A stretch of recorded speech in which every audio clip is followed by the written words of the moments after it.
This video is on section 1.6, photoelectron spectroscopy of AP chemistry.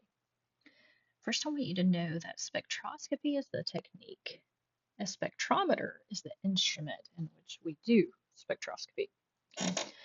So this instrument, this piece of equipment, separates and measures information in a sample. There are multiple types of spectrometers. We're focusing solely on a photoelectron spectrometer today. Now I'm going to abbreviate photoelectron spectroscopy as PES here. And what it does in particular is it uses high energy light, okay, which is it's shot at the sample. The sample absorbs that energy from the light and removes its electrons. And in doing so, this produces a graph for us that gives two things. One, the binding energy, and that's going to show up on your x-axis. And it's also going to show a number of electrons in each subshell. That's going to be on your y-axis.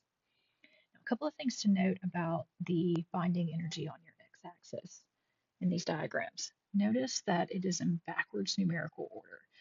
Typically at your origin, you're at 0, 0, right? Now for our y-axis, we do start at 0. For that x-axis, we start with a higher value and then go down a number. So we're starting at 20 here and going down to 0. Notice that's in megajoules per mole. Don't worry about that. Just know for now, know that energy typically is in some form of joules. It's typical that your y-axis may not be labeled with any numerical values. That's something you may have to infer about the number of electrons present there. Okay. So let's look at the question associated with our first example here. You were told on the PS diagram above to circle the peak with electrons closer to the nucleus. All right, so let's have a look and see what we can determine. Also justify your answer. We can determine which one's which. Okay.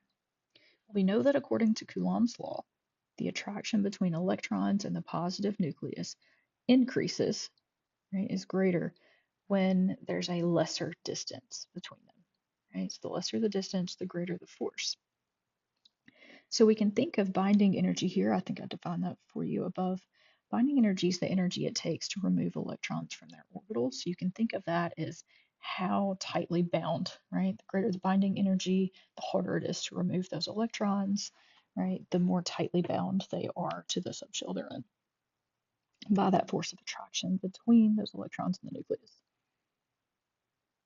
Okay, so we got two options here. We got peak 1, peak 2. How do we know which one's which? The peak with the greater binding energy is going to be the peak that requires more energy to remove, which means it's going to be an inner shell of electrons. So our official answer is, according to Coulomb's law, the attraction between electrons and the positive nucleus increases as the distance between them decreases. Therefore, higher binding energy means electrons are closer to the nucleus. And make sure that you circle the peak. I have a lot of students write a fantastic answer and forget to do the circling part or the labeling part of the question. It's typical to see two parts on a question like this. So make sure that you take a second to be sure that you did everything the question asked you to do. So you were given a different readout from a PES.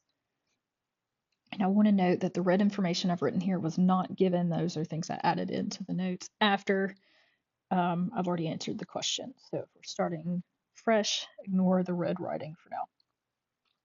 So you're tasked with labeling each peak on this PES diagram according to the sublevels of electron configuration and then identifying the element. So I know the peak with the most binding energy is closest to the nucleus, right? So that's going to be this one. The first one we come to at 100, that should have the, that should be the subshell closest to the nucleus. Right? And I see that it crosses two lines here, 1, 2, right, on our y-axis, even though our y-axis doesn't have values. I can infer from there, because we fill additional shells, right? I see that this one is filled, this one is filled, we continue on from there. So because of that, I can infer that this must be a 1s2. If I know that that's 1s2, I know that each line here must represent 1, right? Electron. So that line would be labeled as 2. Okay, so moving on, if I know that this is 1s2, right, then the next one must be 2s2, right? According to Aufbau principle, right, we have to fill one subshell before we can move on to the next one. So I know our next one must be 2p. Well, 2p how many? 1, 2, 3, 4, 5, 6. Okay.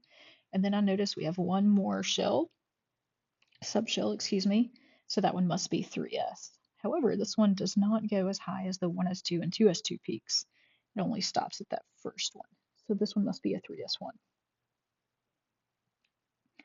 Therefore, the electron configuration would be 1s2, 2s2, 2p6, 3s1.